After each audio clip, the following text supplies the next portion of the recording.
Good morning once again, everyone.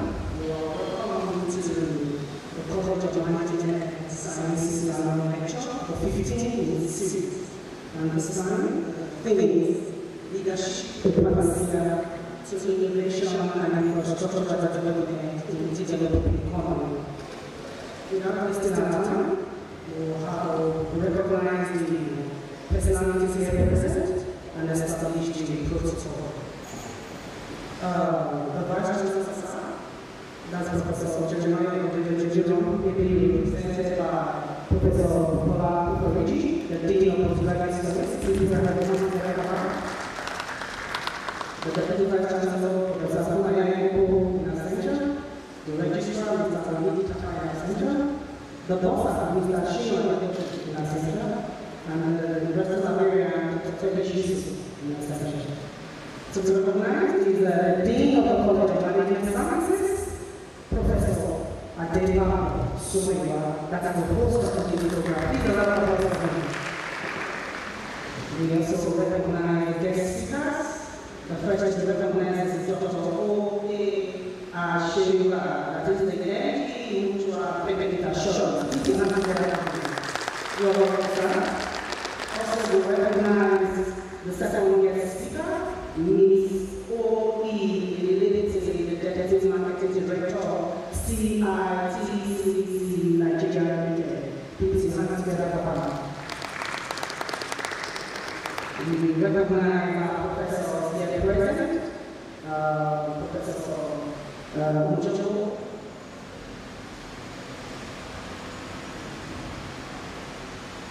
Professor Ujojo from the Department of E&L, you are highly recognized and welcome. Members of the Senate here present, deans and directors here present, heads of department, the professors, members of the university community, invited guests, distinguished students, ladies and gentlemen, you are welcome. To take us into the program,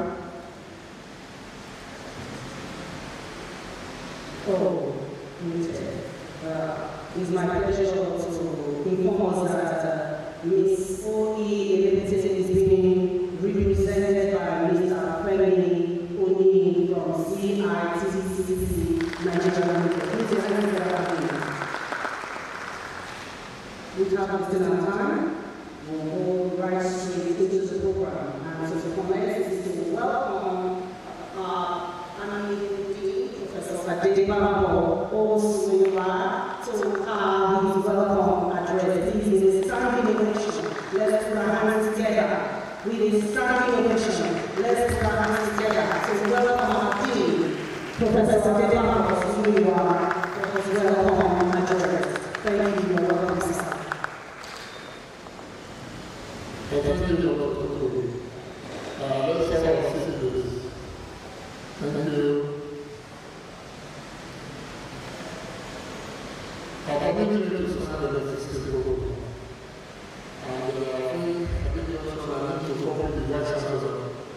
I'm not used to smiling, but I was taught myself to smile again.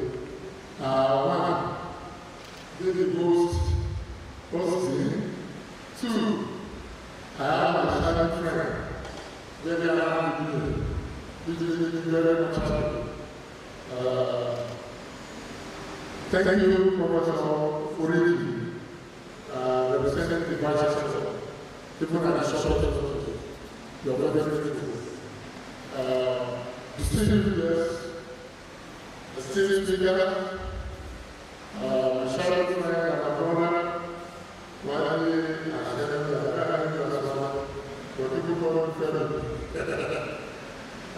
of course, Mr.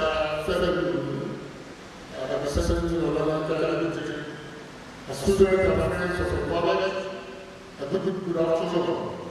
It is a great honor that I fair association, and I welcome you all to the 15th annual college lecture of the College of Management and Sciences, Best of Technology. This is not only tradition of graduate to learn, to grow as scholars, and to succeed academically. We are really honored to have you here with us today. Spend This year government's title, leadership, the current year to innovation and infrastructure development in the developing economy. It is a topic that is relevant to the needs of society at the present time. Leadership is one of the critical factors that have been seen many nations have fallen from poverty. And the government of growth and development. We are convinced that with proper leadership, prioritization, hard work, and proper planning, Nigeria and other developing countries can grow to its full potential. I would like to extend our warm welcome and appreciation to our guests here, all of whom are experts in leadership, innovation, and development. Kindly allow me to say three things about them. First, we are privileged to have Mr. Brother Shenwega, the Managing Director and CEO, Mutual Assurance PLC. Mr. Shenwega has many years of experience in the financial insurance industry, and his leadership has enhanced stability of insurance business in Nigeria. We are eager to hear his opinion on how effective noble leadership contributes to the creation of new financial solutions and infrastructure. And secondly, it is a pleasure to have God, Ms. Olayinka Edebufe, represented by Mr. Femi, who is the Deputy Director of Marketing at TTCC, Limited Nigeria Limited.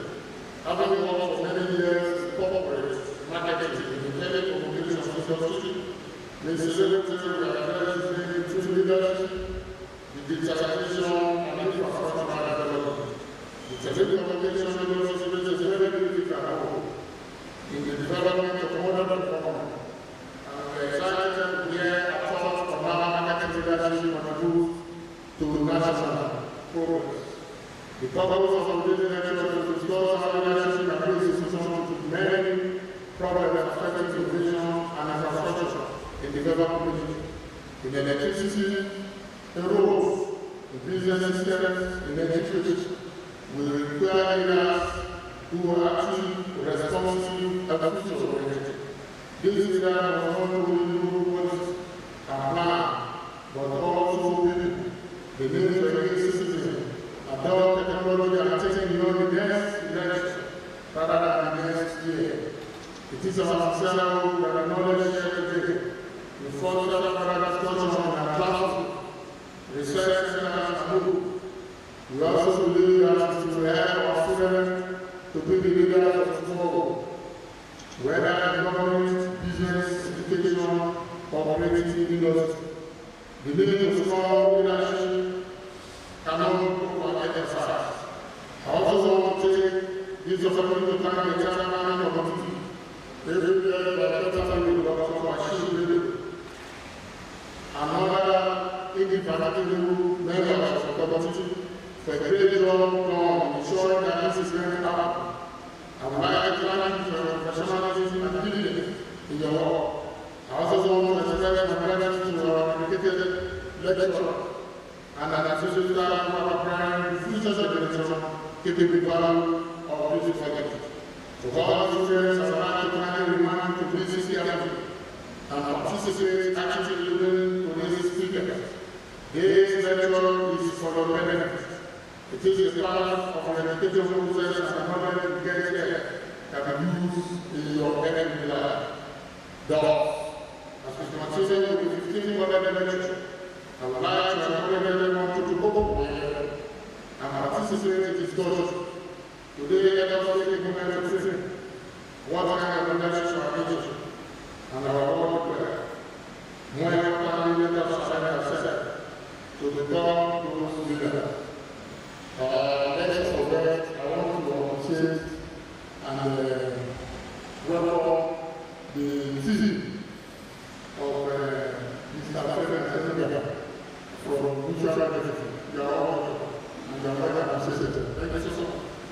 Thank you for once again for joining us, and I wish you the fruitful and lecture experience. God bless you all. God bless the rest of the community.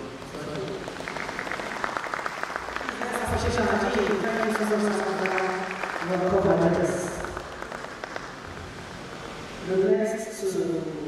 The next thing on the program is a welcoming remark by the Vice Chancellor, Professor Jeremiah Oludide Ejejion, R.E.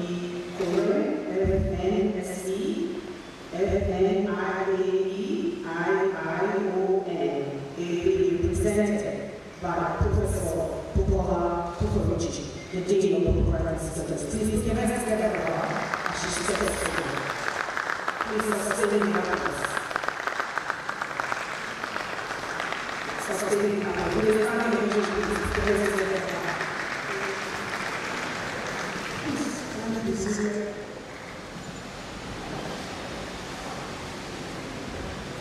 I'm making this presentation on behalf of the Vice Chancellor. This is avoiding absent. So while adopting the already established protocol, so I will leave this on behalf of the Vice Chancellor. Opening remarks by the Vice Chancellor of the 14th annual lecture of the College of Management Sciences, 4 months, held on the 14th May 2025 at the BUPS International Conference Center, Bells University of Technology. The preamble, I have a special pleasure and honor today to welcome you all to the 14th annual lecture of the College of Management Sciences, 4 months. On behalf of our promoter, Chief Dr. Olusegun Obasanjo, DCFR PhD, the President and Chairman of the Trustees, Asiwaju Dr. Kola Jabolu, the Pro-Chancellor and Chairman, Governing Council, Professor Pat Nnaji, and members of the Governing Council, the Senate, the management, staff and students of Bells University of Technology, Utah. And welcome our eminent personalities, especially the stakeholders, the academia and the intelligentsia to this annual event. I wish to first of all congratulate the Dean, Omas, Professor Deborah Onyeka Shomiwa, and his team for the success of this event, especially for ensuring the continuance of this learning tradition. I strongly believe that this lecture will cause several challenging issues, food for thought, and provide the needed attention and drive towards ensuring a paradigm shift in our approach towards the topic today. Please accept my hearty congratulations for the big success that today's event portrays. Give a round of applause to this college.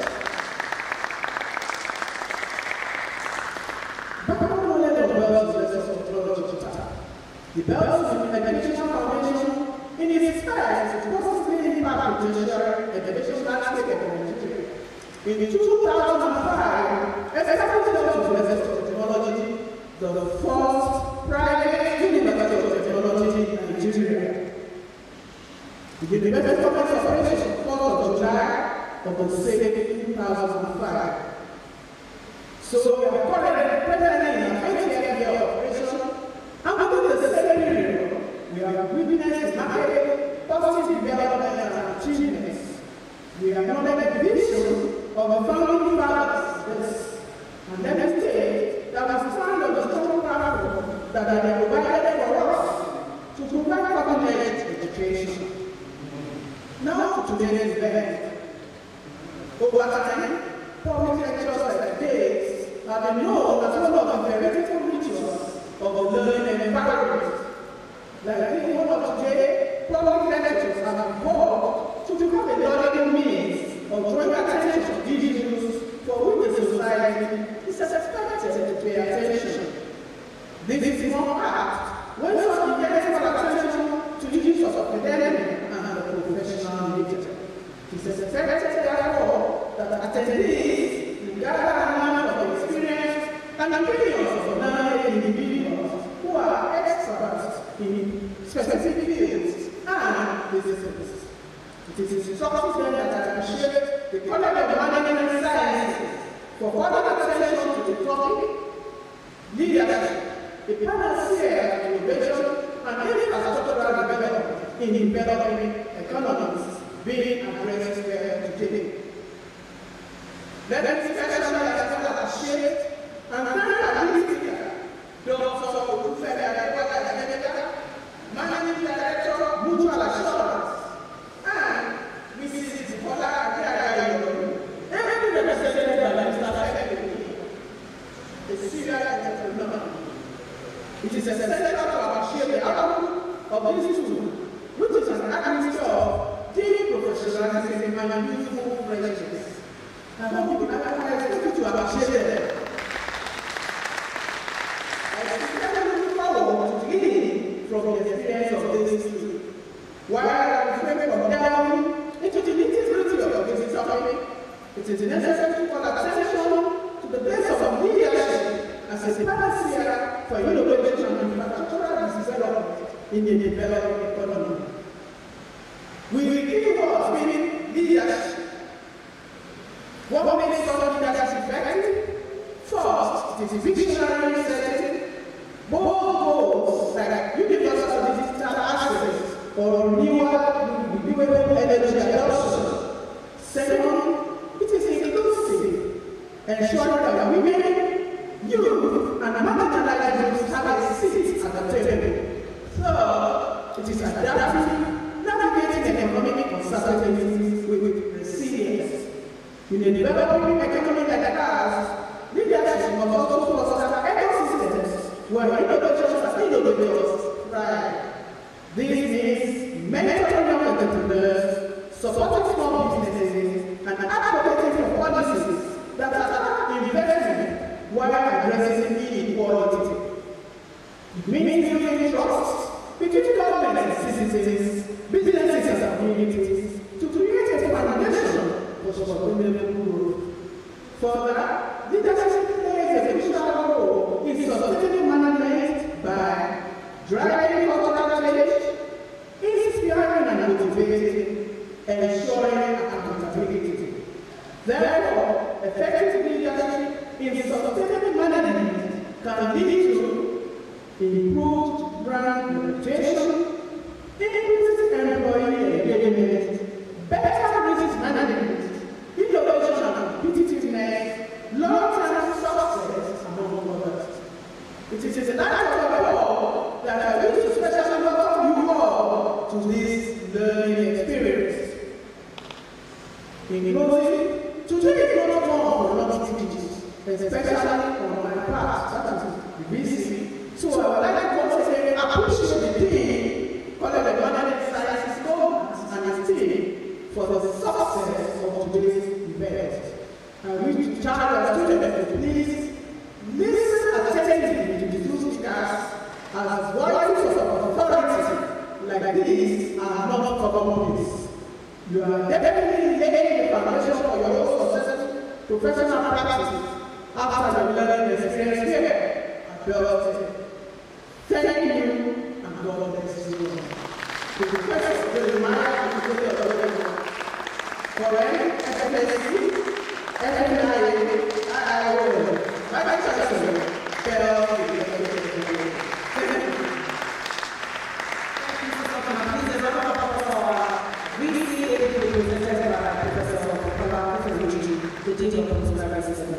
You're welcome. Thank you so much for that wonderful opening remark. Yes, we are going to be about to go get to the last bit of this program. But before I call the person to read the citation of guest speaker one, let me recognize the presence of Professor J.J. Damawa, the Director of the Center for Marine Technology and Rural Studies, who have joined us in today's lecture. So I'm welcome. Next, the program is the citation of the guest speaker. That is the presence of Ms. Dr. Olufemi Ashura, the NGO Mutual Payment Assurance PLC. So to read the citation of the guest speaker, kindly join me as a really welcome Ms. Gloria Daramola from the Department of Business Administration. Please put yourself together. She's secretary.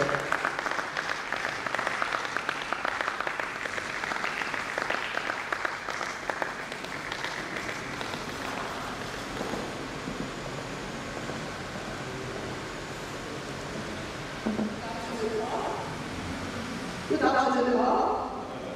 Please indulge me to start with the well-established protocol as I recite the dissertation of guest Steve Lasudi. I request the President of the Dr. Ashenda of the Federal Government, Mr. Mwangi, and the staff of the Washington.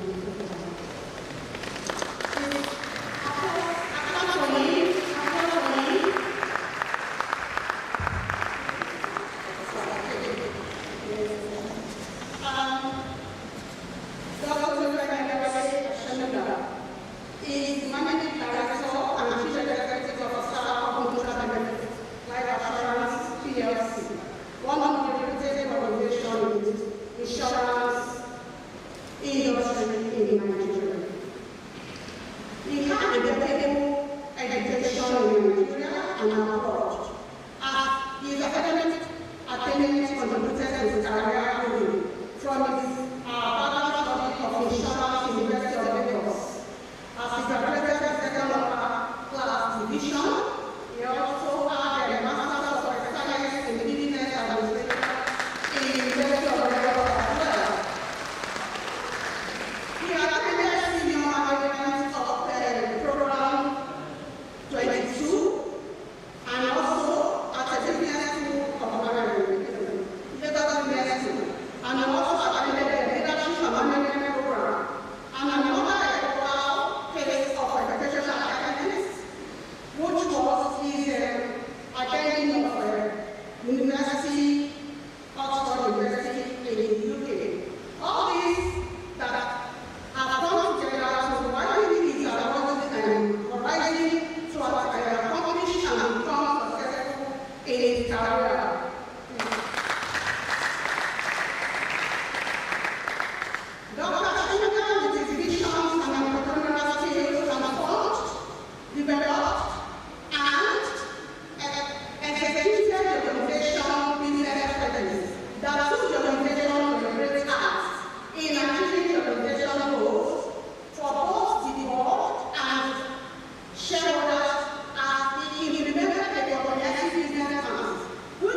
during the global pandemic outbreak in the year 2020.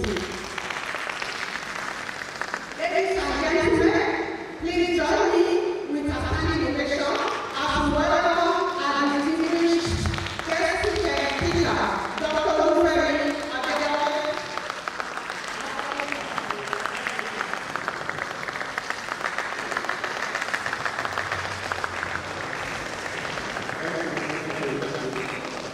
Please take your seat. Thank you very much. Thank you.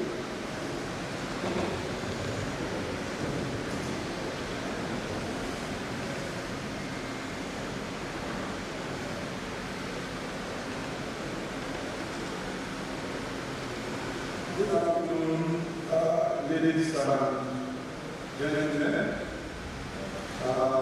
Kindly permit me to stand and embrace the existing and well-established protocol. Thank you so much for the introduction. Thank you so much for your kind words. Just quickly make a correction. I am not a doctor yet. Let me put yet here.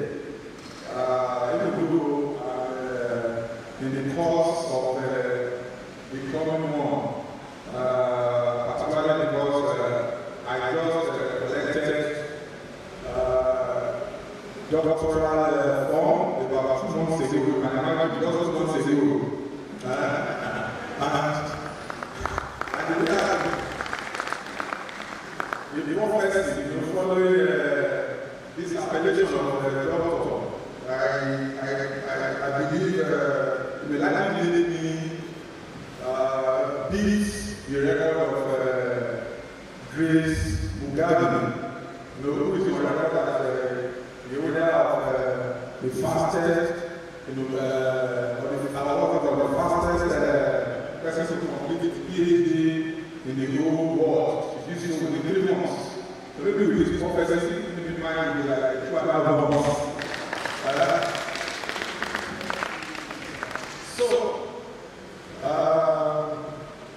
It's my pleasure today to be in our midst to speak about this very compelling topic, leadership, the panacea to innovation and infrastructural development in developing countries. Why is leadership so central to a conversation about national development? The answer is not far-fetched. It is simply because leadership is the engine that propels meaningful and sustainable progress. This fact is further underscored when you look at organizations or the component parts of organizations all over the world. When such organizations are not doing very well and restructuring has to be carried out, no meaningful, no sustainable restructuring is done without first fixing the leadership. And that is why without capable individuals in the saddle, people or leaders who are endowed not merely with authority but with clear vision, strategic insights, integrity, and moral courage to act decisively, nations or systems, even if abundantly blessed with natural and human resources, can remain stagnant or even regress. Today, We will explore the transformative role that effective leadership plays in fostering innovation and building sustainable infrastructure. We will draw valuable lessons from global examples, particularly of countries that have successfully leveraged visionary leadership to move from poverty to prosperity and from tragedy to triumph. We will also critically examine Nigeria's current realities, assessing how the quality of leadership has shaped our developmental journey thus far. Furthermore, ladies and gentlemen, we will articulate a clear and compelling vision of the type of leadership required to fully harness Nigeria's vast potential and position our nation as a beacon of innovation, growth, and stability in Africa and beyond. Let us start this discourse with a simple but yet powerful question. What makes a nation genuinely innovative? What ensures that infrastructure thrives, roads are constructed, electricity stable, institutions strengthened, broadband is accessible and affordable, and new industries flourish? The answer is not just financial resources. It's not even about policies, no matter how sophisticated, how great they are, nor is it solely about having abundant talent. Ultimately, it comes resources, talents, and policies into powerful engines of national transformation. As mentioned earlier, to illustrate the pivotal role of leadership in national success story, I chose 4 countries, even though time not permits me to look at all the 4 countries, but I'll see how I can try. These 4 countries faced several challenges that were almost common to Nigeria from around 1960, when we got our independence, to well beyond 1990. Countries like South Korea, China, India, and close to home, Rwanda. Let us start with South Korea. In 1960, South Korea was a war-ravaged, age-dependent nation. Its economy largely agrarian, just like Nigeria, and its prospects very bleak. At that time, as around 1960, South Korea was poorer than Nigeria and many other African countries with limited infrastructure, devastated industrial base, and widespread poverty. Yet, within a generation, South Korea surprised the world with its transformation into global leader in technology, manufacturing, and infrastructure. This dramatic turnaround was not an accidental success. It was a result of bold, consistent, and visionary leadership, most notably under then President Park Chung-hee, who assumed power in 1960, when he assumed power in 1961, recognized as South Africa's survival depended on rapid and disciplined economic development. His administration initiated a series of 5-year economic development plans that strategically prioritized industrialization, export-led growth, and technological self-sufficiency. Unlike many leaders who saw a policy declaration, Park invested in building the institutional framework necessary to drive change. He established the Economic Planning Board to coordinate national development and created key institutions such as the Korea Institute of Science and Technology and the Ministry of Science and Technology, ensuring that innovation was placed at the heart of the national strategy. Very key to note. Understanding the role of large-scale industrial players, PAC supported and empowered private conglomerates including Samsung, Hyundai, and LG. These companies became energies of research, development, and export-led growth, supported by state assistance in the form of loan, tax incentives, and targeted protection. Infrastructure became another pillar of national progress. South Africa invested in South Korea invested heavily in roads, ports, energy, and telecommunications. By the late 1990s, it had one of the most extensive high-speed rail network and some of the fastest broadband infrastructure globally. Innovation hubs and research parks became integral to its urban development strategy.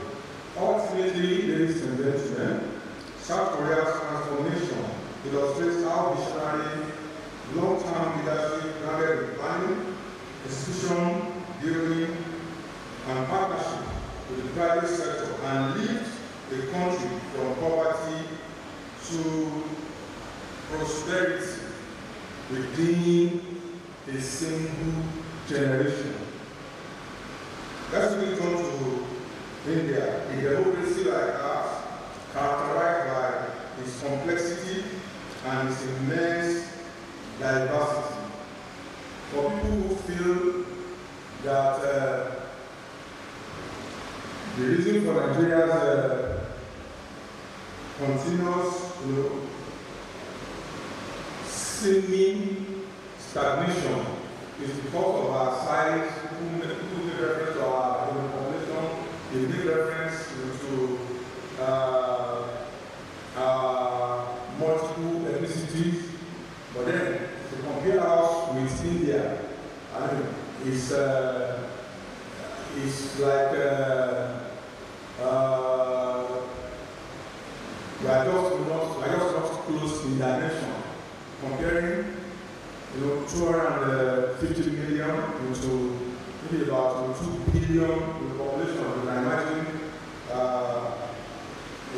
how it looks. Despite this, India unified its commitment to development. Unlike the past 3 decades, India has achieved extraordinary strides driven by the visionary leadership that has prioritized innovation, infrastructure, and inclusive growth. The economic reforms initiated in 1991 under the leadership of then Prime Minister Narasimha Rao marked a turning point by liberalizing markets, reducing bureaucratic red tape, and encouraging foreign investments. These reforms catalyzed rapid GDP growth, transforming India into one of the world's fastest growing economies. India's robust growth led to it becoming a global hub for technology and outsourcing services. Visionary policies attracted multinational corporations, fostering an ecosystem where local technology giants such as Infosys, Tata Consultancy Services, and Wipro emerged. This has positioned India as a global leader in IT services, software development, and business process outsourcing, creating millions of jobs and significantly boosting the nation's global economic influence. Equally significant, ladies and gentlemen, has been India's aggressive investment in infrastructure development. Very huge investment was deployed into infrastructure, which have modernized roads, railways, airports, and urban systems.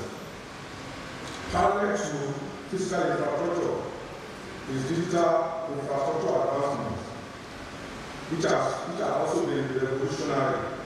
The government's Digital India initiative, coupled with the widespread adoption of Aadhaar biometric identification system, which is known to be the largest biometric system in the world, has provided secure digital identities to over 1 billion citizens. The Unified Payment Interface, another groundbreaking innovation, has dramatically transformed financial transactions, making digital payments accessible and convenient even in remote villages. These digital initiatives have accelerated financial inclusion, empowering citizens economically and socially. The government also did not leave out reforms in the areas of education and health care, which significantly improved the level of literacy in India and subsequently created highly skilled workforce for the country. Furthermore, India's achievements in space exploration highlight its technological prowess and strategic leadership in innovation. These accomplishments have not only instilled national pride, but have also underscored India's role as a significant player in global scientific research and exploration. Ladies and gentlemen, the impressive transformation of business in India over the last 3 decades underscores the profound impact of strategic visionary leadership in driving innovation infrastructure development, and inclusive economic growth. India's story offers valuable lessons in how determined, forward-looking governance can convert potential into tangible, sustainable national development. I will not dwell on China as far as looking at the region where all these 3 countries are from, but we also have very similar story of visionary leadership transforming the country from one that was behind into a country that today is challenging the country that is known as the most powerful country in the world. I think not much needs to be said on this. So I move closer home to Africa and to Rwanda, a remarkable example of leadership-driven innovation and infrastructural development in Africa. Rwanda had a devastating genocide in 1994. I emphasize this. This genocide happened in 1994. If you want to compare to the civil war we had in Nigeria that we constantly need reference to, and maybe sometimes ascribe some of our challenges to. This happened in 1967 and 1970, but here we're talking about a country that had this occurred in 1994 and faced immense economic, social, and infrastructural challenges. Yet, within a remarkable short period, under the visionary leadership of President Paul Kagame, the country has achieved impressive growth and stability, becoming one of Africa's inspiring success story. At the heart of Rwanda's transformation is a clear and ambitious vision set forth by Kagame administration, prioritizing technology, education, healthcare, and infrastructure as central pillars of development. Infrastructural development has similarly flourished with substantial improvements in roads, airports, and energy generation. Rwanda's capital, Kigali, is frequently recognized as one of Africa's cleanest and safest cities, reflecting effective urban planning and governance. Additionally, significant investments in renewable energy projects have expanded electricity access nationwide, boosting economic activities and improving living standards. Leadership has also been instrumental in fostering innovation in governance, healthcare, and education, dramatically improving public service and reducing poverty. Rwanda's universal healthcare initiative and successful handling of public health challenges illustrate how visionary governance can produce tangible improvement in citizens' lives.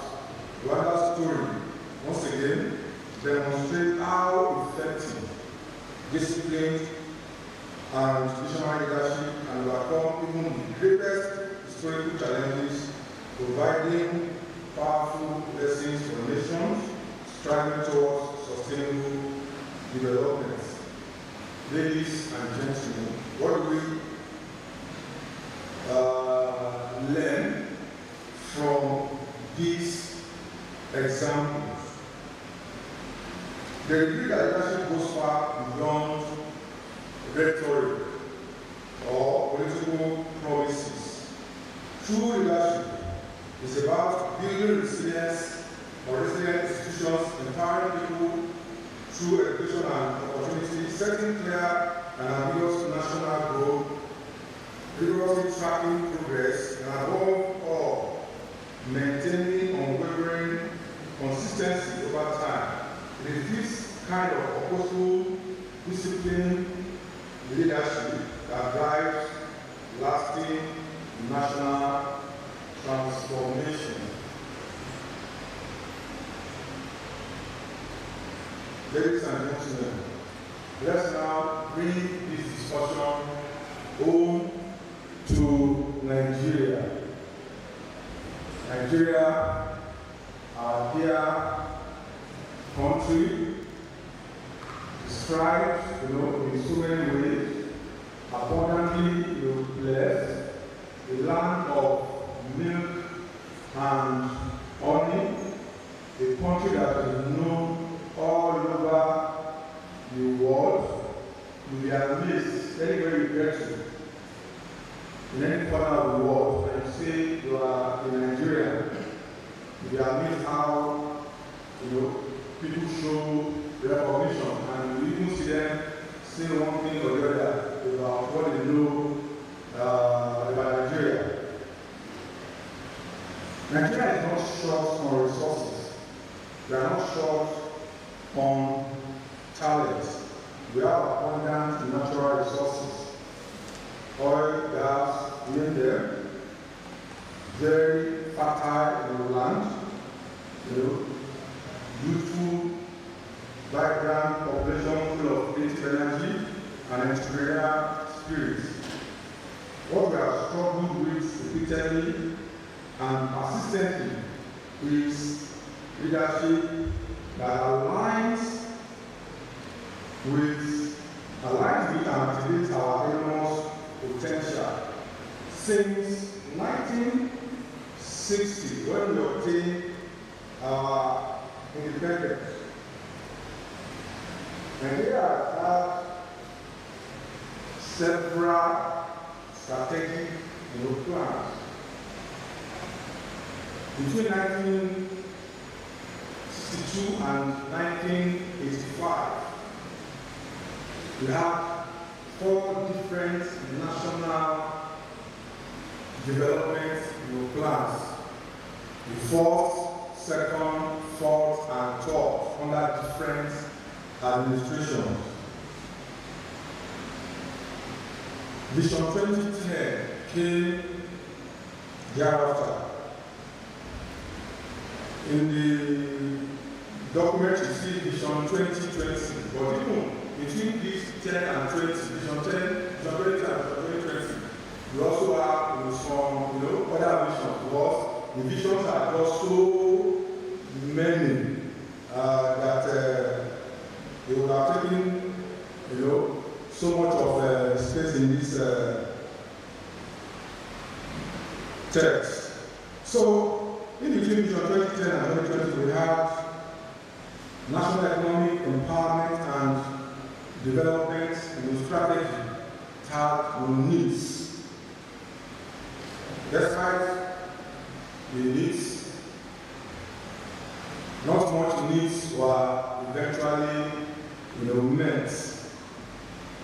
After Vision 2020, we have economic recovery and growth plan. We have the current national development plan spanning from 2021 to 2025, which is still ongoing, and the Nigerian Agenda 2050.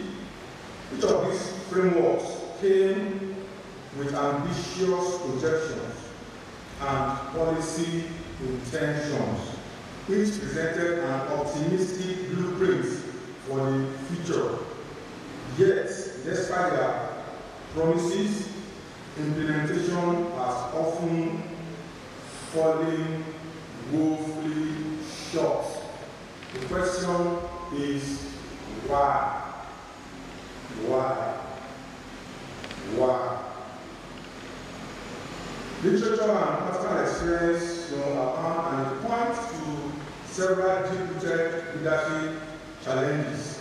First is the lack of vision continuity, something that negates what we found in the countries that we cited as illustration. Every administration reinvents the wheel. They arrive with a clean slate mentality, rather than building upon the plans and gains of their predecessors. New leaders often abandon ongoing projects, revise national priorities, and start afresh. This constant reinvention leads to waste, duplication, and stalled progress. National development becomes episodic rather than cumulative. Second issue, which is the elephant in the room, corruption. A seemingly intractable monster that continues to stand in the way of our national development. A journey of transformation that should have taken us, a lesser time, is taking us so long just because of this monster. Whether funds are diverted, infrastructure projects are inflated, poorly executed, or remain elusive. In the realm of education, research grants and capacity building funds are either unfunded or misappropriated. Without ethical and accountable leadership, innovation is stifled and infrastructure becomes superficial, just only for the show and not for long-term, life-changing impact. Third, we face the burden of big institutions. Many of our public agencies responsible for whether electricity, road, construction, research, innovation support, lack autonomy, resources, and professionalism to deliver. I mentioned corruption some seconds ago.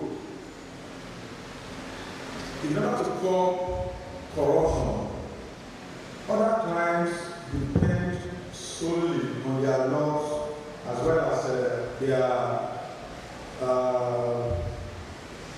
judicial system, the police and the judiciary in the forefront. In Nigeria, we felt this was not enough to address the intensity of our corruption. And because of this, we set up ICPC, Independent Corrupt Practices and Other Offences Commission. We set up EFCC, Economic Financial Crimes Commission, and despite this institution and so more, we are not seeing significant success in the fight against corruption. And this is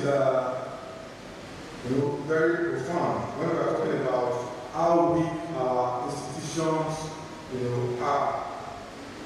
Fourth is stakeholder coordination.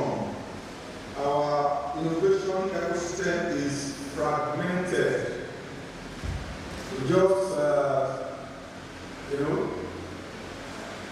slightly touched on this when I was in the office of the dean. We have a lot of bodies, institutions, who are set up for very lofty reasons. But then, because they cannot operate in isolation, they need, to be harmonized with different other institutions. But unfortunately, we see them operating in silos, and this is delaying the much expected gain that come from such ideas. Universities mostly operate in isolation. Industry lacks structured engagement with research bodies, and the private sector is often excluded from policy making. Civil society is frequently sidelined. What Nigeria lacks is collaborative leadership, the kind that fosters cross-sectoral dialogue and synergy. Innovation theories refer to this as equalist model, where governments, academia, and the private sector are supposed to relate to the purpose of impacting positively the nation's development. But there is hope, ladies and gentlemen, despite what appears to be tales of woes. Let me share a few results and inspiring examples that show what is possible when leadership rises to the occasion. Take, for instance, the recent 3 million technical talent program, an ambitious initiative aimed at training 3 million young Nigerians in key digital and technological skills, such as software engineering, cybersecurity, data analytics, and artificial intelligence. In the first round alone, over 1.7 million applications were received. A clear signal of our youth hunger for opportunities and their readiness to embrace the future. This is a powerful example of what can happen when government leaves clarity and vision. Young people respond with enthusiasm and commitment. With the right leadership, policies like this can become transformative, equipping a new generation for the jobs of tomorrow and positioning Nigeria as a digital powerhouse on the African continent. There have also seen promising strides in broadband and digital infrastructure expansion through the National Broadband Alliance for Nigeria, a public-private partnership designed to increase internet penetration, reduce access costs, and expand digital inclusion across urban and rural areas. Even more ambitious is Nigeria's Agenda 2050, a comprehensive 27-year strategic plan designed to transform Nigeria into an upper middle-income country by the year 2025. It sets bold but attainable targets for infrastructure, innovation, education, job creation, and social inclusion. It reflects a long-term vision that transcends the usual 4-year electoral cycle and introduces a much-needed framework for sustainable development. This document did not unite in isolation. It was a product of wide consultation, extensive research, and a clear understanding of the path Nigeria must take to realize its full potential. Ladies and gentlemen, the digital question at this point is continuity. This is the digital point and the question at this point, continuity. Will future leaders carry on all these laudable strategic plans, or they rather resort to reflecting as we have seen over the years? So, what kind of leadership do we need to pass these tests? Because the real test before us right now is the test of leadership. We need transformational leaders, leaders who challenge status quo, leaders who think boldly, not minding who solves with God. We need strategic leaders, leaders who are looking long term, are not looking at self, are not looking at immediate, but they are looking at what happens beyond their generation. We need collaborative leaders, leaders who can bring different constituent bodies, institutions together to achieve results. We need ethical leaders. It's when we have ethical leaders that we can boldly fight corruption. A well-known monster that has defied solution. We need resilient leaders who are tireless, no matter how challenging achieving results lose. In closing, I return to our central question: is leadership truly the panacea for innovation and infrastructure development? I believe leadership may not be the only factor, but it is the catalytic factor, the one that unlocks all others. With the right leadership, institutions can be reformed, plans can be executed, resources can be optimized, the private sector can be mobilized, the youth can be empowered, and the nation's full potential can be unleashed. Ladies and gentlemen, we have work to do. We have work to do as people in government. We have work to do as scholars, as people in academia. We have work to do even as students, because our country, Nigeria, does not lack capacity.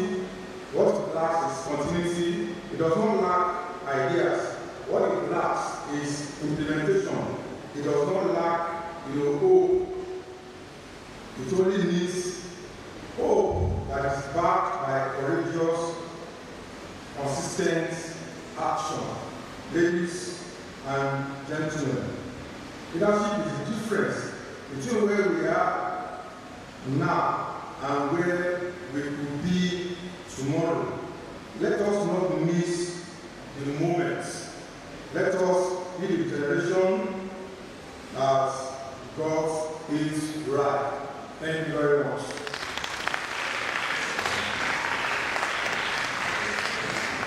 A round of applause for our first speaker, Mr. O.A. Ashimura. You are highly appreciated, sir. Thank you so much, sir. Without wasting our time, we are moving in to the next item on the program. But before I do that, we had one of our very distinguished personalities in the university come in as the citation was being read. That is in the person of Professor Ngozi Arisa, that's the Director of Academic Planning, Ngozi Arisa. Please let's put our hands together for her. You are welcome.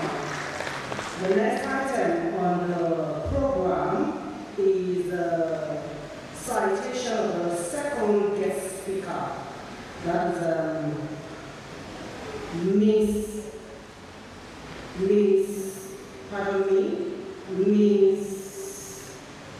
Olayinka Eunice Elete, the Deputy Marketing Director, CITCC Nigeria Limited, ably represented by Mr. Femi Oni.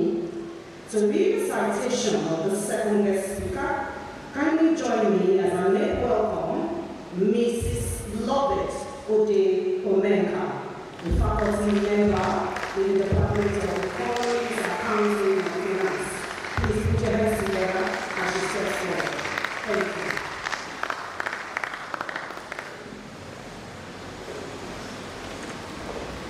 Okay, can you to start on the already established protocol? May I request Ms. Elete Olayinka is arrived and represented, represented by Mr. Femi Oni.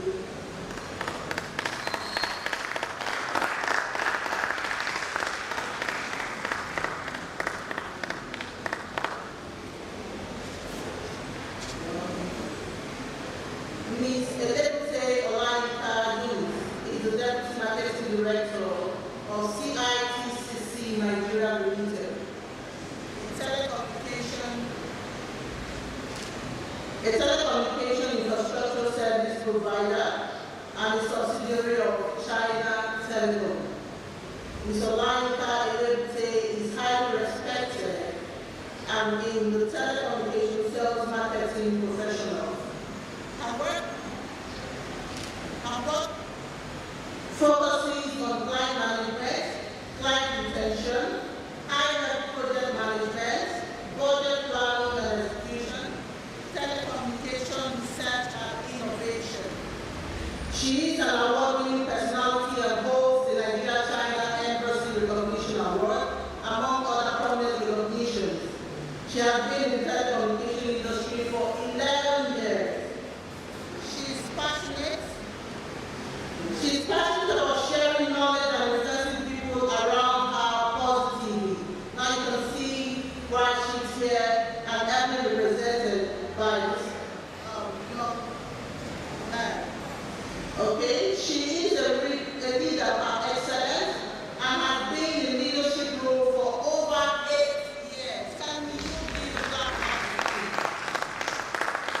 Ms. Olayinka holds a master's degree in business administration from the University of Lagos and also studied mass communication as her first degree from the Nigeria Institute of Journalism.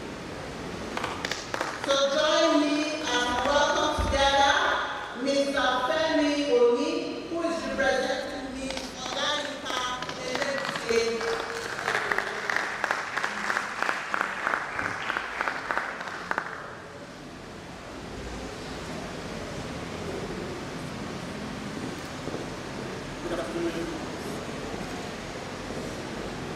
Good afternoon, everyone. Thank you for the brief citation. My name is Femi Oni, standing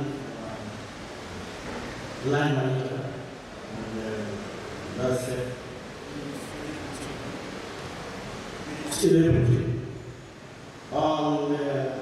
Permit me to stand on existing protocol.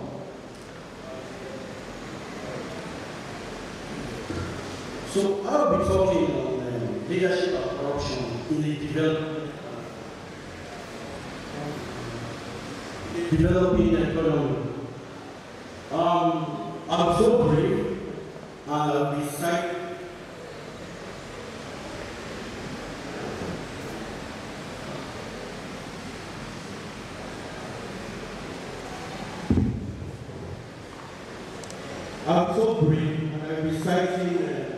my own personal experience, not as. I got this notification yesterday, and I just have to be here. She said, "Are you really anything for you now?" And there's no limit. That's what we call leadership. I said, anything for you.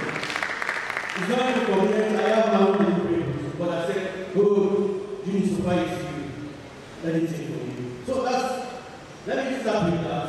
When we talk about leadership, what are we talking about? In this write-up, she looked at so many definitions of leadership. But for the purpose of this conference, I will focus just with two definitions that align with what the thought of the speaker. Now, here we have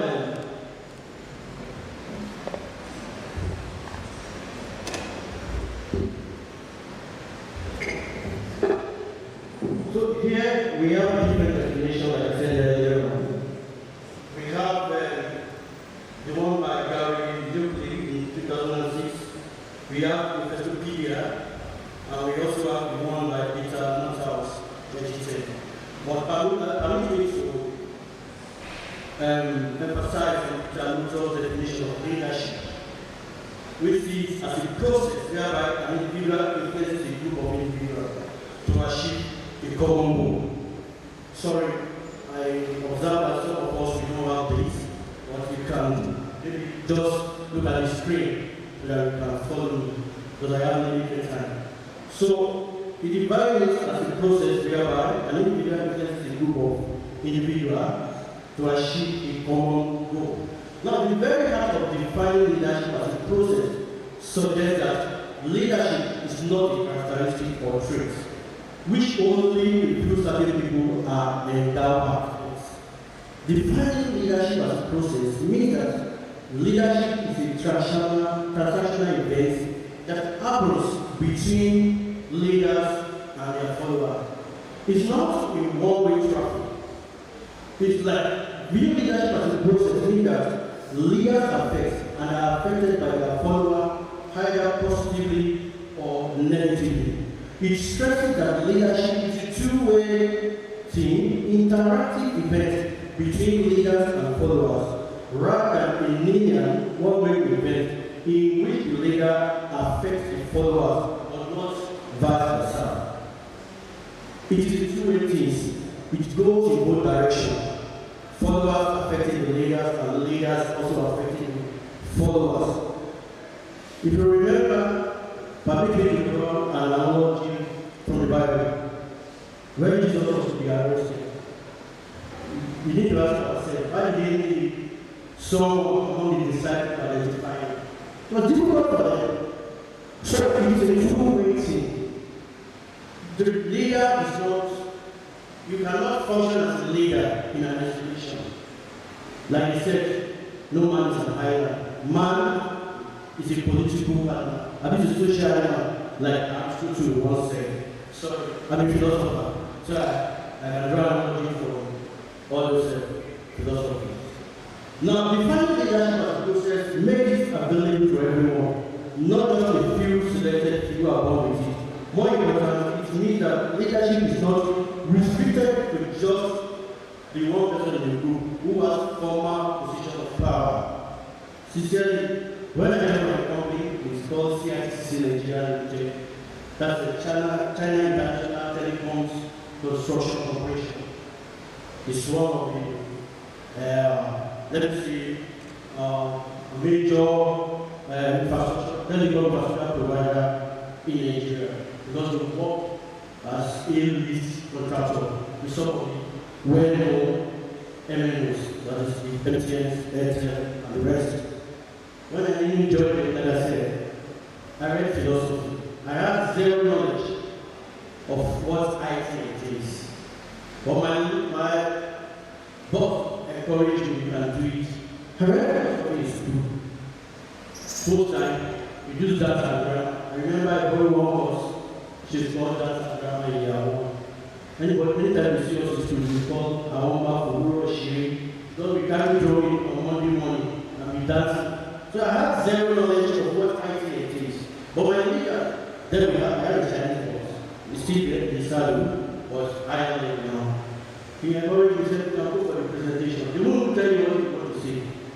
But you don't say, you have YouTube, you have Google, you have everything. Go and read it. Nobody will teach you.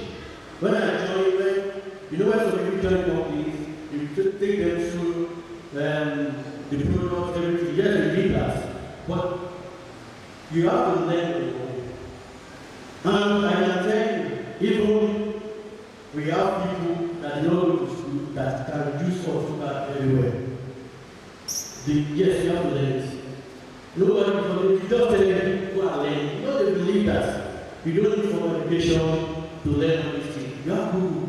Just go and learn how to do all these things. So, a leader is someone, is not restricted with just one person. He can delegate and say, you go and do it. And by the time the first trial, the second trial, you become a good leader.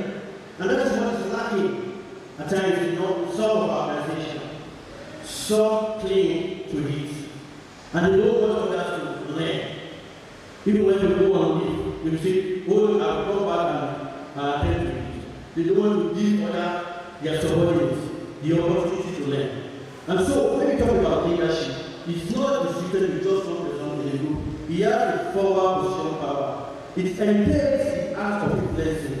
The leader knows how to influence his follower to achieve his aim. Without influence, it is impossible to be a leader. Anytime we talk about MTN, I laugh. Data. I used to tell you, do you know how much some of these people spend on keeping you up for just 1 second? A site is run 24/7 by this. And you know how to say this. There are times people will go and cross the fiber. And when they cross them, you just stand there. You just say, pay us money. That is called sabotage. I can remember my experience when I traveled to one of the states in the southwest. We complained about the poor network reception. We wanted to go for the network. On getting there, we saw Period's house. They are already lined up. I said, you are not allowed to do this. I said, what do you want? They said, we want $2 million. I said, for what? For allowing you to pass through this place. Just to pass through. Not to stop. Just to pass through your road. You are going there, but we just have to go through this place and to stop. They said, no, we will not allow us. It's so difficult. They said, you don't pay $2 million. How can you tell the company that, okay, these $2 million are paying? How would I explain it? It's a equality or something. But funny enough, I used to do one thing. There is something, when I'm going for something like that, I love putting on football jerseys. Yes, I have jerseys, a lot of them. I customize it. Because I know one of them was because that's one of the club. And 2 clubs jerseys are not always missing my wardrobe. Although, thank you. The second Arsenal. The second one is chess. So once you see one eye, you see that one, and that's it. So influencing others. They don't see me. Maybe I'm telling you, you are family, especially, let me just finish one match. And then, that's it. Just give them something. So leadership can find in all activity field, education, health, business. So in order to define leadership as an interaction, it's needed to do the following. It does not occur in isolation. There is no leader without people following him. It is influenced by the followers' quality. Any form of leadership happens in a context, in a situation that involves a certain side of behavior. Now, let's take a look at definition of corruption. Like I said, I will focus on my own working definition for this paper. I have a lot of the definition here. Now, the most popular accepted definition of corruption is the abuse of public power for private benefits. Simple. It's the abuse of public power for private benefits. At times, I used to tell people, when it comes to Nigeria, corruption, I said, to help corruption is more or less like a function. It's an ideology. You don't fight an ideology with guns and bombs, with arrest and plea bargaining. You fight an ideology with a superior ideology. People are seeing it as a way of life, as a way of life. And so when you tell them that corruption is wrong, you are arresting them, everybody in Nigeria, I always tell them it's a potential problem. It takes superior ideology to let them know that this thing is not good. And to top of it, I need to say it, even in our social structure, you cannot help it, because even our social structure encourages corruption. In abroad, we practice what we call a nuclear family, father, mother, and children. But in Africa, what we talk about father, mother, children, cousin, limits. I always tell my mom, I said, if I become a minister, let's say a minister for maybe household, my mom will come and meet me. I said, please, there is one of the younger brother in the village. That's when she remember I have one younger brother in my village. She will not say, I want you to help her. I will not ask, I want you to help her. I will not say, Mommy, help someone I know to do. I need that help you. Unless you don't stop this my two breasts. That's when you don't help your brother. And you want to obey your mother. So you learn what you do. At times, you can't, even when you tell your mom outright that no, I can't help her, I will do. But you are growing, and you begin to see, at the time of this effect, and you begin to call everybody from the same family. Come and do that, what family has done. That will help you. Even people in your family you see, it did not help anyone. So corruption, even in Africa, coming home, it has a lot of things. It's a culture, and we fight it by a superior ideology. But let's look at the definition. Wikipedia defines it as a form of dishonesty or a criminal offense that is undertaken by a person or organization that is entrusted in a position of authority to acquire illicit benefit or abuse power for one's gain. There are times it is everywhere. It is in every sector of the economy. Even when we talk of the telecom sector, we have reports. You don't see people wake up in the evening and go and spot cable.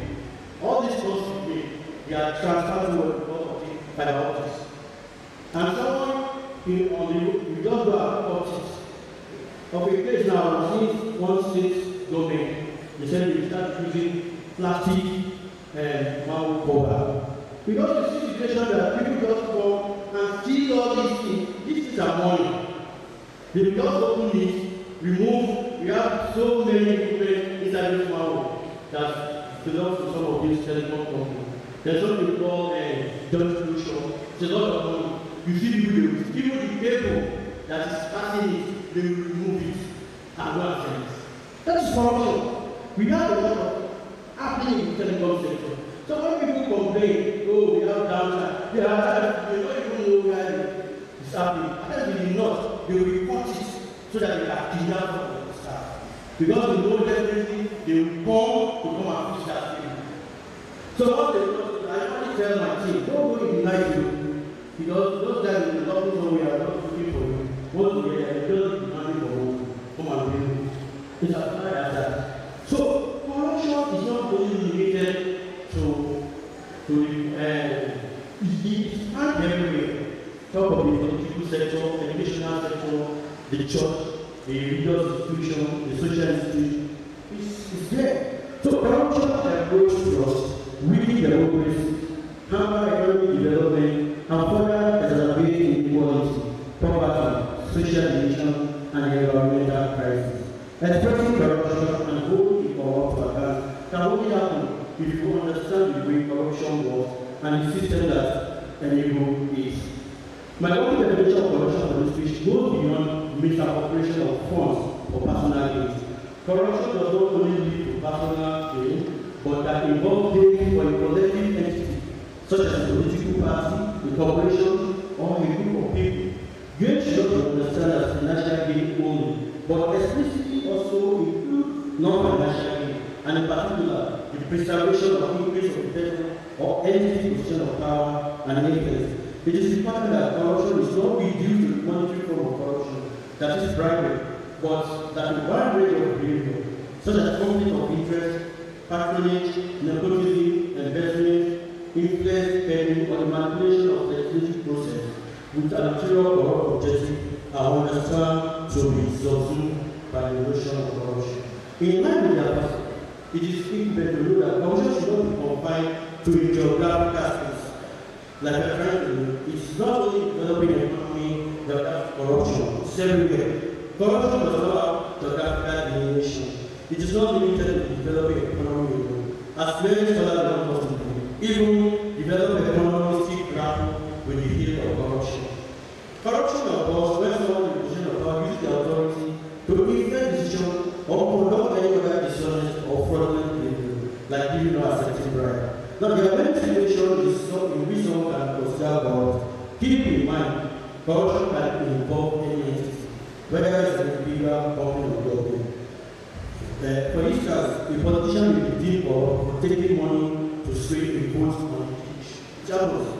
Even in our legislature, at the National Assembly, the corruption may be deemed or a corruption may be deemed corrupt for trying to influence the market by putting their votes to channels. People cooking up figures. I think there was a time I read it, that was a very long time, talking cooking up what's something. The government will be corrupt by offering a high degree of resources and incentives, such as tax break and healthcare, to the wealthy, rather than those who are financially vulnerable. The act of corruption has financial and social consequences for everyone, but it doesn't have a disproportionate effect on the most vulnerable. Corruption may further limit their access to the education, healthcare, and elective services they need. However, it needs to be emphasized that corruption in the developing economy should not be limited to the political industry. Like I said, it happens everywhere. Like I mentioned earlier, corruption can be found in every sphere of man's endeavor. Talk about religious institution, social institution, political institution, educational institution, etc. Now, our parents, religious leaders, have contributed to the corruption we see in our society. Take it or leave it. Take for instance, the worshiper paid the sum 1 billion naira aside. For me to pay 1 billion naira aside, that's a big 100 billion naira. No pastor calls to question how do we do the money.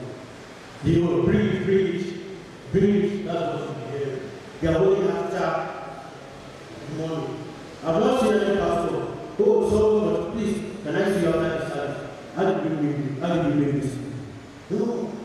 And it's a problem. So we don't limit it to only the political sector. I used to tell people, when political leader, the past can never, like they say philosophy, the past can never be greater than the law. I always say, unless there is a paradigm change in orientation, everyone is a corrupt politician in waiting if you have the opportunity. Because when you become a leader or you are the power, people around you will judge. Why are they judging? It's not because they know something will come to the front of the table for them. You see your brother, everybody asking one, people go to power this way of celebrating a lot of power show asking one. That is telling you, it's not only the one who do the government. There are many that will be in the government with him. So, corruption is not only the political sector. Now, we don't see no boys that are not working, going to club, big women, spending 1 million on drinks. And no club will call them as the same as a big boy.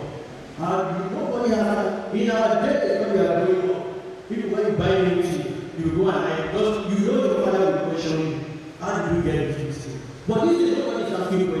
because the people, I read it in the news, an incident that happened in Ikorodu, and I was shedding tears.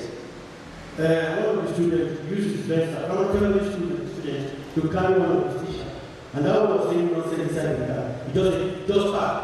He told his t-shirt to drop. And everybody was like, he told me, and that will drop. Just to show you how the level that we have degenerated in this country. So, it is not only in the political sector we talk about corruption, it's everywhere. Look, even in secondary school students, you see them, we have very source of people. They can afford to buy big phones and the rest. But you see them, you ask them, how do you make this one? If you have to know any explanation of how to go about this one. Now, corruption in the developed economy should not be limited to political players alone. As they say, the past can never be greater than the good. EFCC and anti-drug agencies cannot fight corruption alone. Corruption in the developing economy is like a portion, and portion is defined as a people way of life. Corruption in the developing economy is an ideology. One does not fight corruption with guns, daytime, and play bargain. To fight an ideology, one needs a superior ideology, and not guns and arrest. What role is our educational institution playing in fighting corruption? What role is our religious institution playing in fighting corruption? What role are all these institutions playing? Fighting corruption is a collective effort and should not be limited to political leaders alone. Thank you, sir.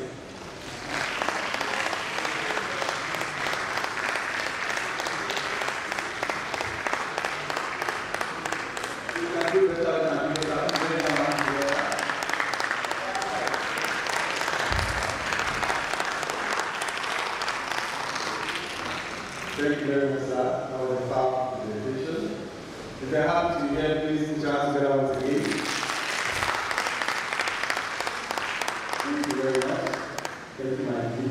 And I next in line right now is question and answer and contribution. But before that, some of you know me very well, you can't remember many stories. I would like to narrate a short story that happened between myself and my boss in 1965. Yeah. I just finished my first degree last time and I was going to try to go with the driver. So I was driving the professor for, identity sake, I'll just abbreviate his name as Professor Shu. Yeah, they can, fill it up. I don't say anything. So it was a renowned professor of the transport management that year. It was known all over the world, the first professor in that regard. So they were calling from one university to the other, from one conference, from one seminar to the other. I was never rested. So I was driving everywhere. I was listening to everything they say. So one day they called me at the University of Ibadan to come and give a speech again. He was saying, no, I won't go. What's calling me every time? I said, sir, don't worry, go. Let us go. I'll stand in for you. I'll keep driving. I can't get to the gates of the University of Ibadan. I will come to the back, you will come to the front, give you your jacket. So I will give Professor Show that day, and you will be the driver. So I sure about that. I will wait for you. I will attend your conference. I know your paper that I need to go and go. So I went in and, should I tell you, this is the joke. So I went in and I delivered a very wonderful presentation. Everybody clapped. The one thing I forgot that time was that you can't win prizes with a borrowed leg. So you got the question and answer time, because as we are about going to question and answer now. And I also came, the first people to come out to ask questions. And the first question they asked was, sir, in 1945, when you were in the University of Benin, I never worked with my brother time. But you know, just be smart. So I thought I would give you all the questions. Instead of all the questions, all the questions. I was like, these questions are too simple. Imagine asking me what I said in the University of Benin in 1945. If I get my driver sitting over there, I can answer all these questions. I just told my driver, please come answer this question. The real driver is the real professor. So everyone's like professor like driver. Please let's come out together once again. I did not point hand to any level. I'm not adding two close together. I just said for the show. I didn't say anything more than that. Please, my salary is very important. Okay, so please, while we await questions and answers from the crowd, please let's stand together as we welcome Professor Injogo as he gives us a contribution to this seminar. Our former dean, please, President Dance Vera, is our newest past dean. Please, that question and answer, please find out why we take questions and answers. Thank you. Permit me to stand on already established protocol. I've been asked to say one or two things on the first work that was presented and the second one. Let me first thank the two people that presented. From I have to address him as Doc. Since we have started, Dr. Olufemi that presented a very nice work to us.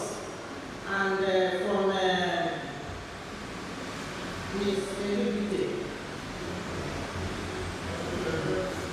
Okay, so I just want to say one or two things. You know, from Dr. Olufemi, he mentioned that it's not capacity we need, that is leadership. Doc, I like that your presentation, but let me just digress a little bit. If you don't have capacity, you cannot lead. And I want to give just an example from what is going on in Anambra State. You know, when Professor Charles Soludo entered, I know that some people and some players too pointed it before him that he doesn't have the capacity. But from what is going on now, he has demonstrated that he has not only the knowledge, the skill, and the capacity to lead Anambra. Because before he's coming in, it's very difficult for any Anambra person to travel to Anambra. You can't go home and sleep comfortably well. And the ability will be limited to only the money bearers. No. To anybody that is important in Anambra, and what the professor did, knowing himself as Professor Charles Soludo, he sat down to identify the root cause of insecurity. Let me say the root cause of the problem of Anambra, and he identified it to be insecurity and how they tackle it. They caught kidnappers first set, and they asked them how they do it, and they mentioned that it cannot be done without using spiritual force. He recorded that. He caught another set of people, they were interviewed, and they said they cannot be successfully carried out without using spiritual force. And they keep on mentioning a particular name. The man said, he cannot just handle the problem just like that. He has to handle the root cause of it. Some prominent Anambra people died in the course of their kidnapping. And what did he do? The people that matter, that believe that they have the powers and cannot be touched, he touched them. Up till now, they're still in his net. So where I'm going is that I think the first thing in leadership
come out and or you want to ask questions? Yes. We also want students to ask questions. Students ask questions. Yes. You step forward and identify yourself and you ask your question. So modalities are we are going to address the questions after which our distinguished speakers will respond. Every contribution, you have contributions to make or donations or anything. Please. Only one person has indicated. Any other person with questions? Questions. Students, please.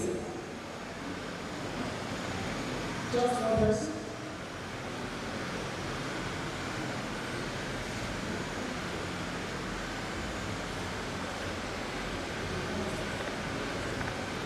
My name is Dr. Joseph Igbo, Director of Biological Sciences. First of all, I'm starting on the same level. I work at the second school at the medical process very hard. And in this level of 2 points, which are really two details. The Bible said you don't find whether you go or school and go. That's very hard. And the second is that whatever that God will God and tradition, and it has gone to the plan of society. Now the question is this. Can you please expatiate through one night with examples, especially for some of our Europe, especially Nigeria, which after that Europe institution, we have to measure Nigerian police, and others. We know now. We know. Even some of these telecom industry are more corrupt these days. You buy data, when what is happening, everything has gone. And so on and so forth. Now, please, can you give us an example? Can you explain an example? And now tell us, what are those superior ideas or ideology that can be used to solve this corruption problem? Thank you. Thank you, sir. Thank you very much, sir. Do we have any other question? Anybody want to answer the question? Okay, because I see we really don't have questions to this. Over to you, sir. Thank you for the question. Hello? Thank you for the question. I don't know if you can hear me. Thank you so much for the question. Yes, talking about technology, I'm fighting with the superior. So let me come home. I can remember when I was in primary school. Let's start with my educational system. They have been all over the school. I can remember those things that were going on. Even when you look at the kind of lesson, the kind of education we went through, it is these days, see, like I said, everyone, if there is not taking, it is not in waiting. Because we have seen corruption as what to and not what to start. See, we need to change that orientation. It's not the way we are going on. When an elder sees you doing something bad, before you get to, you can report it. Before you explain yourself, you will now be analyzing. This was happening. Because someone saw it. People are conscious of the fact that someone saw it. But these days, you see people going about things abnormally. Even also when we talk about the ideology, I'm talking about number one, we need orientation. Let's start with that place. Everyone, when they see slides, when they say, what's going on? Some say that. But when they bring that up, people are going to know it. But sometimes you see that, and they will not connect them and see it's normal. Even when let's study, there is time, while I was in secondary school, I did something. I said I would go and report to my mom. My mom listened very carefully. She knew I was at fault. She spanked me. But these days, parents say, don't beat my child. Don't beat him. If you don't listen to what happened, if you don't be abusing the child, of what are you doing? Why did you beat my child? You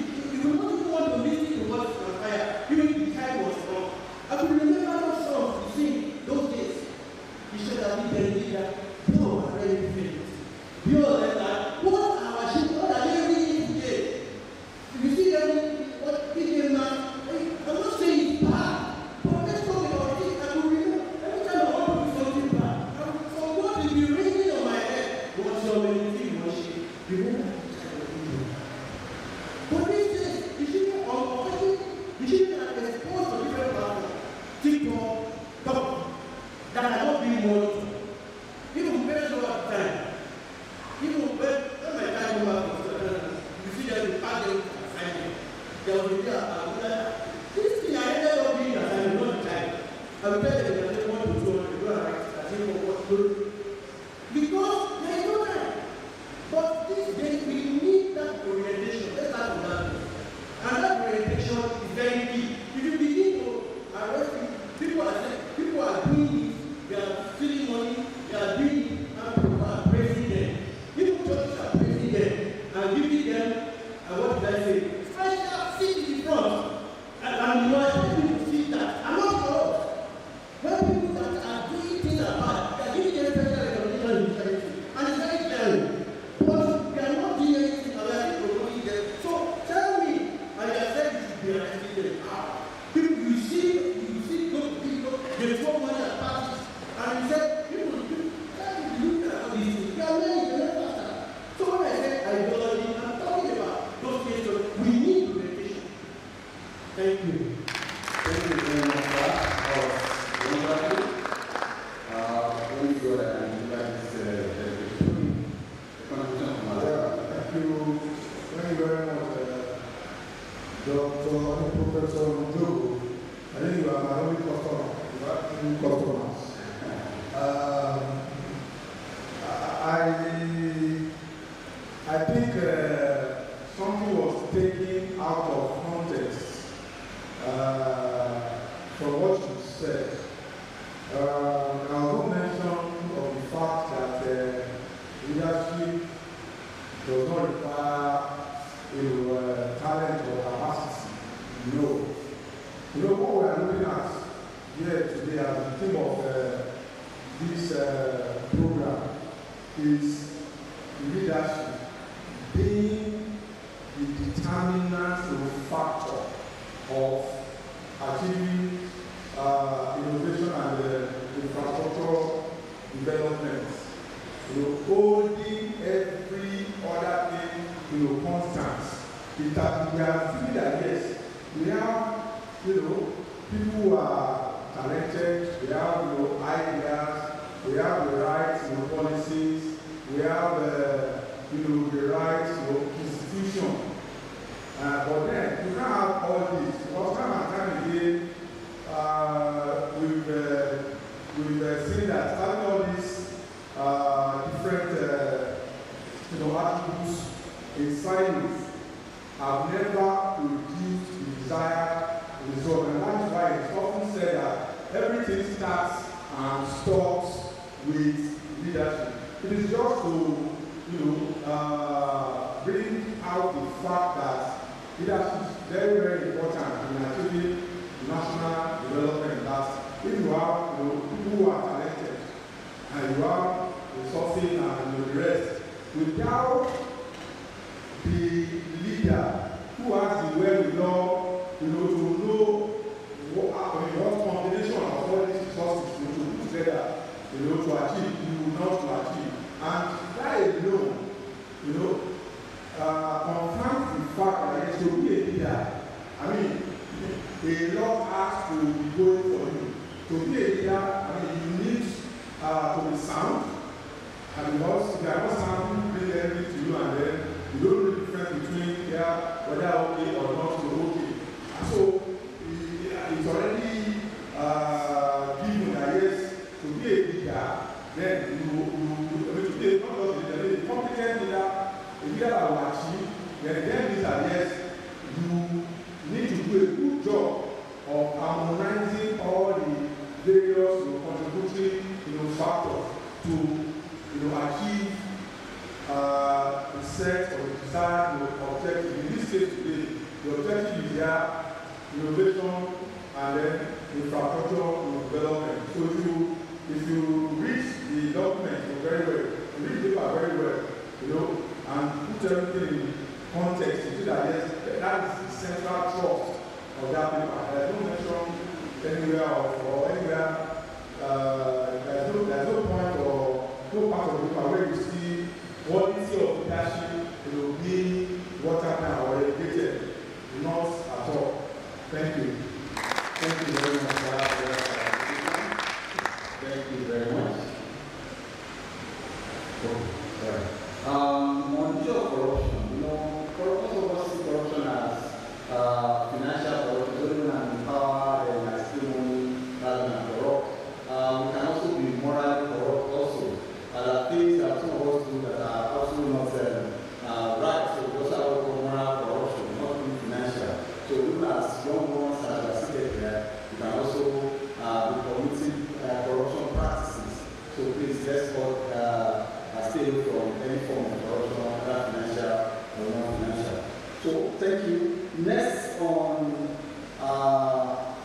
the agenda is presentation of plaques and awards.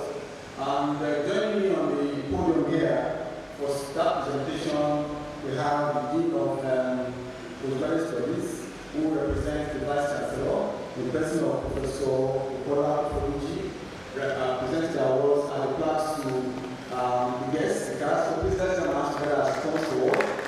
Let's come together.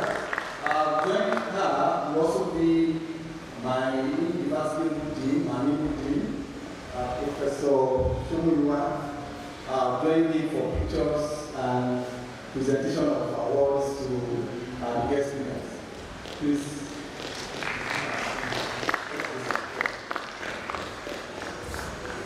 The guest speakers, please, we are cordially invited to step forward to receive the class. Thank you very much.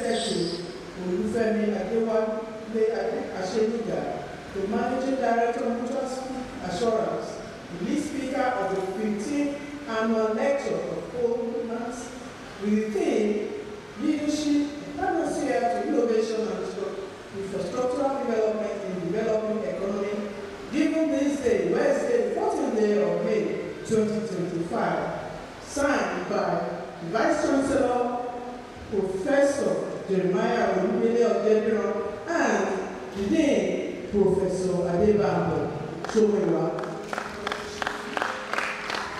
We appreciate you, sir. As part of this is just a token. You have contributed to the current lecture for this year. It's an annual event, but you made our day today. Spending the whole day with us. Believe you me, we know time is money from your own end. So we appreciate you and we say thank you. God bless you, sir.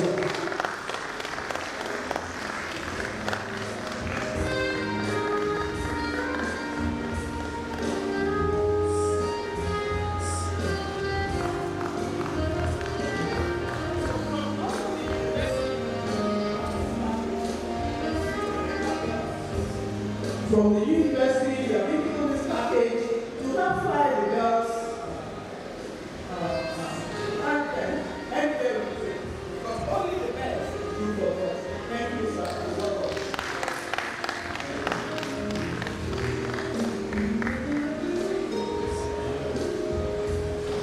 And also from the college,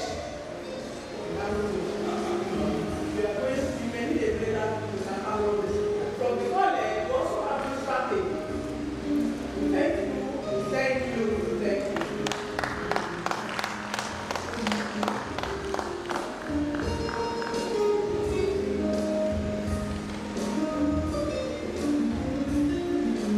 Next, we're giving Olanika University, represented by Mr. Femi.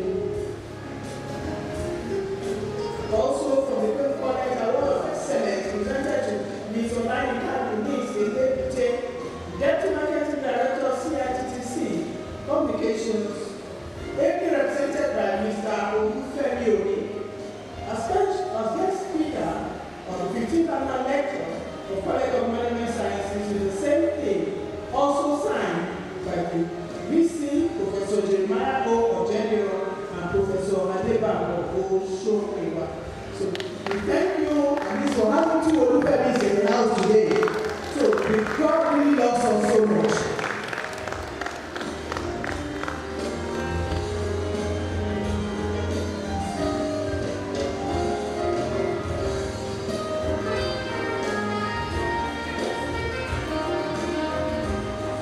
From the university, we all our hearts, where only the best is good for us.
so much, sir.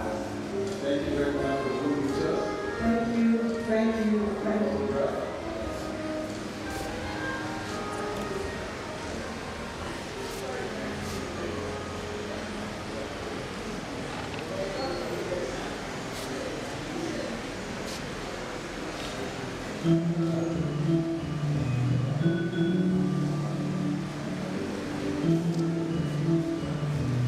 you, my invited guests. We still like the program, and next to be presented is awards to our various students who have distinguished themselves by virtue of their performances in the 2023-2024 academic session across the various departments in the college.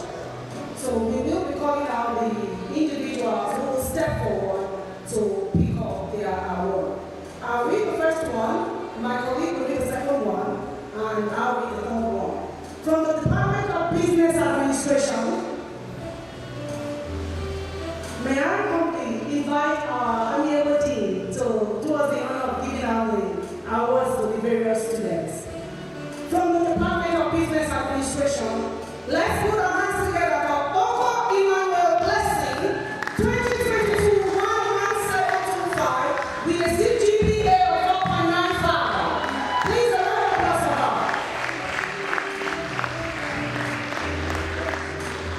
Oko Emmanuel Blessing. May I also humbly invite the Deputy Dean to join our Dean to present his award. The Deputy Dean, sir.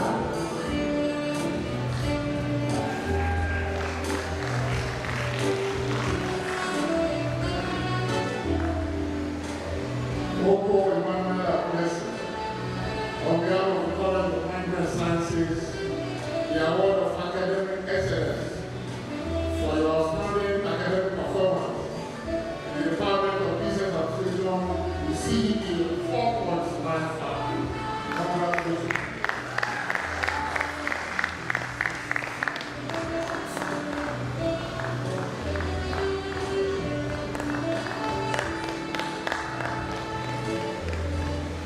Thank you, sir. Okay, second on the list is from the Department of Economics, Accounting and Finance. Please let's put hands together for Iyi Jerry, Joan Isosa. With number 2023/12415 with a CGPA of 5.00.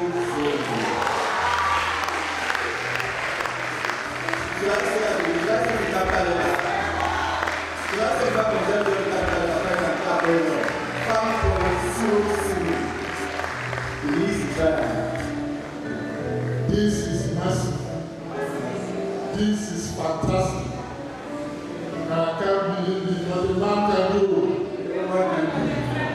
I now agree with you, Professor Dodo.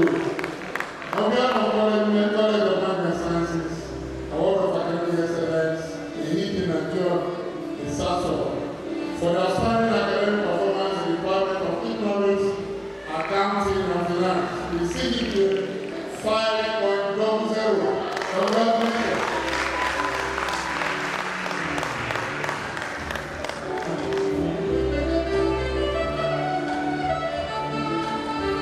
Oh, yes, the last but not least department, from the Department of Management Technology. Put your hands together for Ajani Oluwafunmi, 2022-1141 with a CGPA of 4.84. Please put your hands together for her. It's amazing they're all female. Who is seeing what I'm seeing? Thank you, sir. And I must say, this man is God. Ajani Oluwafunmi, congratulations on behalf of the College of Management Sciences, Award of Academic Excellence for your outstanding academic performance in the Department of Management Technology. The CDPA 4.84. I repeat, what the man can do. Thank you so much, sir. We have come to the end of the presentation of our award.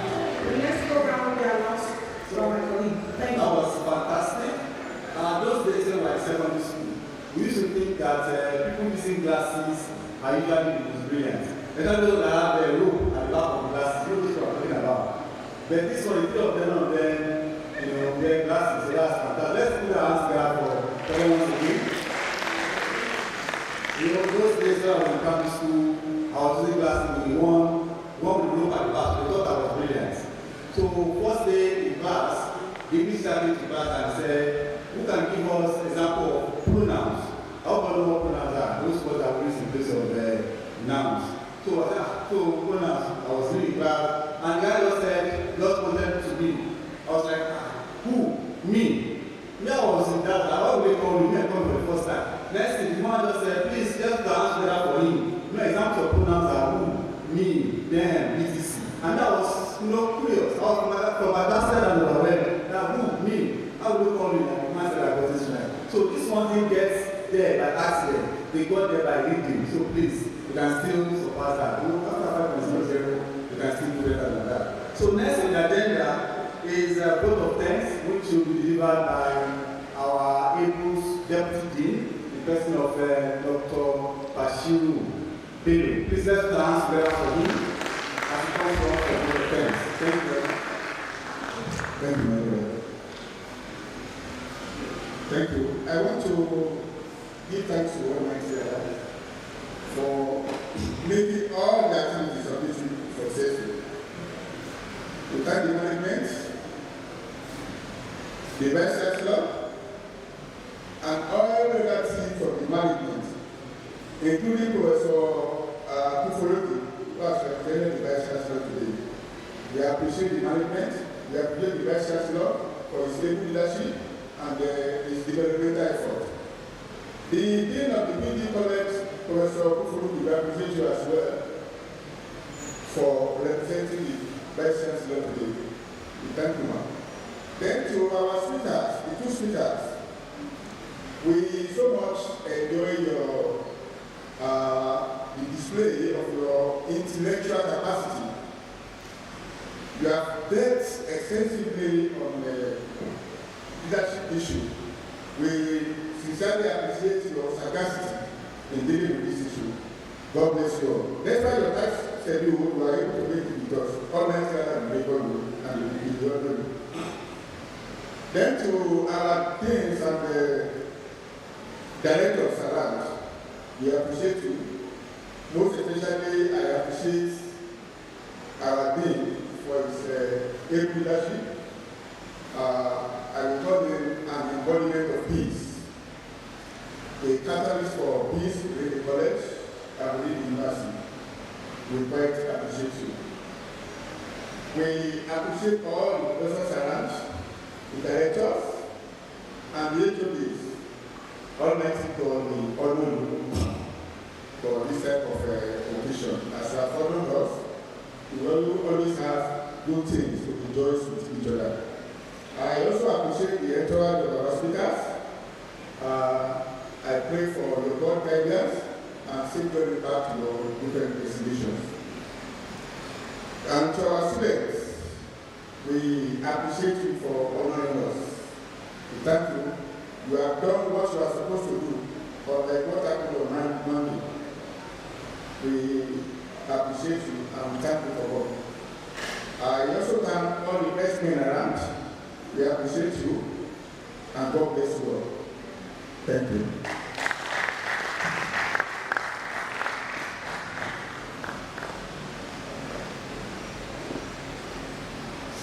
Please let's appreciate our deputy.